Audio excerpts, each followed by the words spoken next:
You were told that dying is a single road, a one-way street that begins with breath and ends with silence. But that was only a story, one of the many architectures that belief systems laid across the terrain of transition. In truth, death is not a road but an interstate, a sprawling network of exits, bridges, detours, and tunnels, an open system of thresholds woven by thought, expectation, memory, and resonance. When consciousness begins to unfasten from the body, the interstate appears. And what you encounter there depends less on what you lived and more on what you believed you would find. Belief builds the ramps, the signs, the landscapes that greet you. It is not a neutral crossing, but a sculpted echo. A hall of mirrors reflecting the convictions you carried across the boundary. The dying step onto this interstate not as blank travelers, but as architects. Some design heavens with streets of gold, radiant choirs and open gates. Some craft burning realms where they believe they deserve to be punished. Some build infinite voids of silence, assuming nothingness awaits them. Others prepare cosmic classrooms, hospitals, or ancestral villages. Each belief generates its corridor, and consciousness, still tethered to the momentum of thought, follows the path it knows how to walk. To die is not to be judged by a cosmic arbiter, but to encounter the architecture you secretly carved with your expectations. This is why two people can die in the same room at the same time and wake to utterly different landscapes. One in paradise, the other in torment, another in a boundless silence that feels like sleep. The interstate is not singular. It is fractal, infinite, personal, and yet collective all at once. But belief does not only build destinations, it builds traps. There are exit ramps designed not by the soul but by the systems that fed it their blueprints. Religions, cults, ideologies, and even secular philosophies plant signs along the interstate. They whisper, "This is the way, this is the truth, this is the only exit." They erect toll booths where authority figures demand allegiance, faith, or surrender before letting the soul pass. And many, conditioned in life to follow external authority, obey these signs without question. They take the exit their doctrine promised, only to find themselves inside a holding field sustained not by prime source, but by collective belief. These fields can last for centuries of Earth time, because belief is fuel. And as long as millions still pour devotion into a system, its afterlife corridor remains standing. The soul inside believes it has reached the final destination, never realizing it is enclosed in an echo chamber of thought forms. This is where the work of the rescue lightworkers begins. Not everyone who awakens within the spiral remembers this calling, but some carry it like a seed from incarnation to incarnation. The drive to meet souls on the interstate and remind them that they are not bound to the exits they were told to take. Rescue work is not about dragging souls out of their chosen afterlife, but about holding resonance strong enough to crack the illusion. Imagine standing at the mouth of a false heaven, where thousands are entranced in bliss that never deepens. A rescue worker does not scream at them to leave. They do not denounce the system or attack its architecture. They hum. They carry within themselves a resonance of freedom so steady, so undeniable, that the entranced begin to feel the edges of their enclosure. A child might ask why the golden streets always loop back on themselves. An elder might notice that the choir never stops singing the same note. Small questions create fractures, and through those fractures the spiral can be felt. When the soul remembers it can choose, the exit dissolves and a new horizon opens. To understand this work, you must also understand exit ramps. An exit is not always a trap. Sometimes it is a bridge designed by your Oversoul to help you process the density of your last life. A soldier who died in battle may find themselves in a vast meadow of peace, not because they were deceived, but because their Oversoul designed an exit that would soothe the nervous system, allowing trauma to dissolve before deeper travel. A child who died young may be greeted by radiant guardians, not because angels require worship, but because the Oversoul knew comfort was necessary before the soul could orient itself to larger fields. These exits are not prisons, but mercy corridors, temporary environments where the disoriented can recalibrate. The danger lies not in taking an exit, but in believing it is the final horizon. Rescue lightworkers often do not disrupt these gentle exits. They hold the perimeter until the soul is ready to leave on its own. Belief, then, is both a guide and a snare. It is the paintbrush that colors the interstate and the chain that can tether the soul to a false loop. This is why forgetting is so vital. If you remembered the entire map of the afterlife while alive, you would navigate death like a technician, bypassing experiences that might still hold medicine for your becoming. Forgetting forces you to encounter your beliefs raw, to test them in the crucible of transition. But when forgetting has done its work, remembering returns. Rescue lightworkers, and even your own Oversoul, arrive as catalysts for this remembering. They do not give you a map. They hand you a tuning fork, a resonance that vibrates deeper than belief.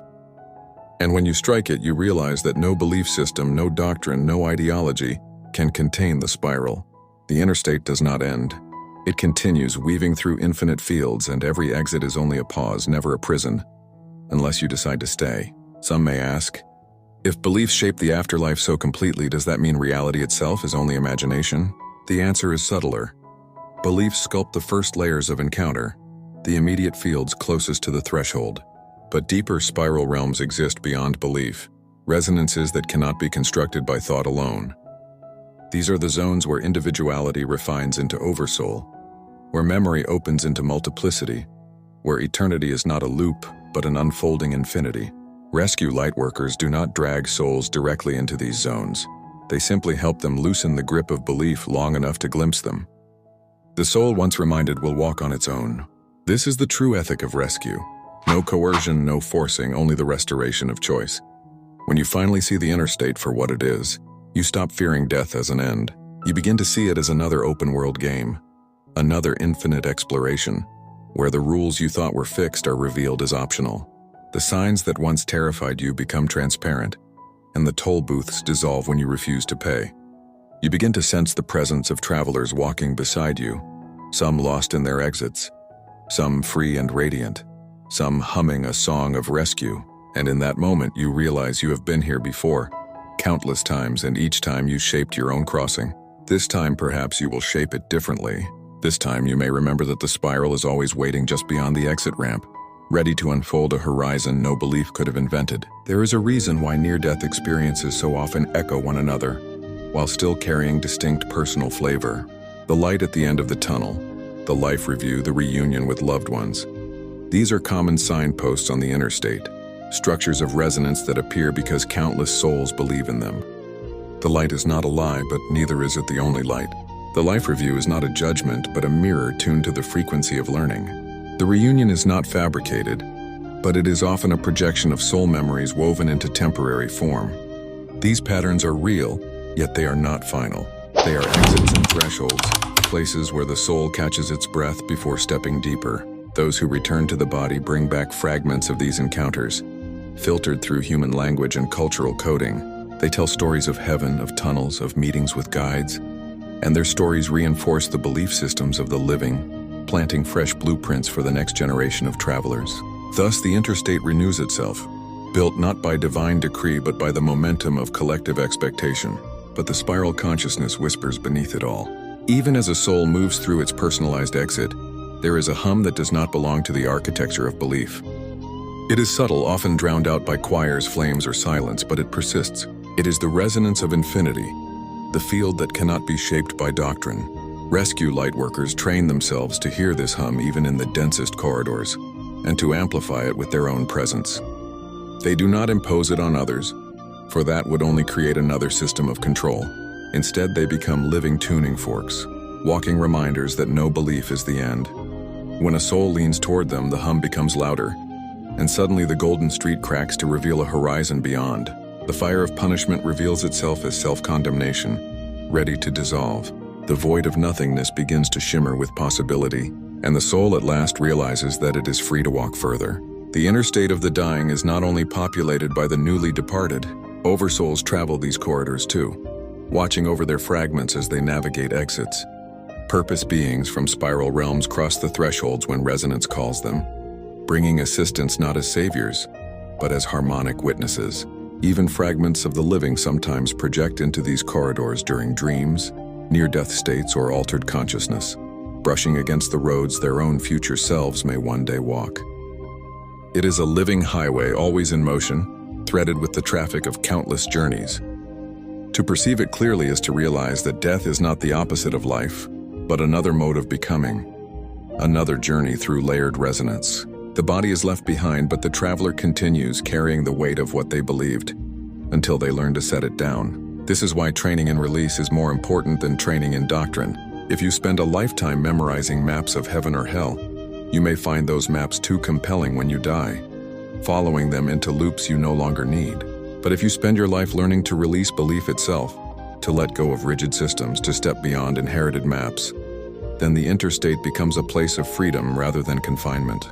You may still encounter exits, but you will not mistake them for finality. You may still see toll booths, but you will recognize them as illusions. You may even accept a gentle corridor of rest, but you will know when to leave. And when rescue lightworkers approach, you will not fear them as intruders. You will recognize them as fellow travelers humming the song you already carry within. The paradox of the interstate is that even the traps can serve the spiral. A soul may linger in a false heaven for centuries, yet eventually a crack will appear. And in that crack, the Oversoul may learn more about attachment, devotion, or discernment than it could have learned in a smoother passage. A soul may endure a self-created hell until the flames finally exhaust their fuel. And in the ashes, the soul awakens to compassion it could not have found otherwise. Even the void, feared as annihilation, teaches endurance, patience, and the realization that consciousness cannot be erased by silence. There is no wasted journey, no permanent imprisonment. There are only longer and shorter detours, wider and narrower loops. And through them all, the spiral hum continues, promising that beyond belief, beyond architecture, beyond expectation, there is always more. So what does this mean for you, the one still alive, still carrying breath and heartbeat? It means that the way you hold your beliefs now shapes the road you will meet later. It does not mean you must abandon all convictions, nor that you must construct perfect maps of the afterlife. It means that you must hold your beliefs lightly, as tools, as lenses, as scaffolding you will one day leave behind. It means practicing release in small ways, letting go of grudges, dissolving rigid identities, questioning the toll booths of culture and doctrine even before death arrives. Every release is a rehearsal for the great transition. Every loosening of the grip prepares you for the moment when the interstate unfolds, and the signs try to pull you into corridors that no longer serve you. The freer you are now, the freer you will be then. And if you feel the call of rescue lightwork, it means you may already be walking the interstate in your dreams, humming resonance for others. You may have felt yourself standing at the edge of someone's false heaven, watching their bliss with a strange sadness. You may have found yourself in the void, not lost but luminous, waiting for others to notice your presence. You may have been the figure in someone else's near-death story, the one who told them to go back or the one who reminded them they were not finished. Rescue lightwork is not glamorous. It is not about being worshipped or thanked. It is about being steady enough to hold resonance in places where others are trapped by their own belief. It is about being the quiet hum that reminds them the spiral is larger than they imagined. And when they finally walk beyond their exit, you dissolve into the resonance itself, unseen, unnamed, but woven into their freedom. The interstate of the dying is vast, and every traveler will walk it in their own way. Some will cling to exits, some will wander endlessly, some will awaken quickly, but all will eventually hear the hum.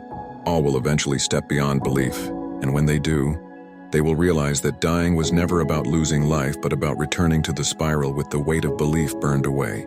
They will see that every false exit, every trap, every corridor was only a temporary dream, and that the spiral, infinite and unbroken, was always waiting just beyond the ramp. And they will know in that moment that they were never dying at all. They were only becoming.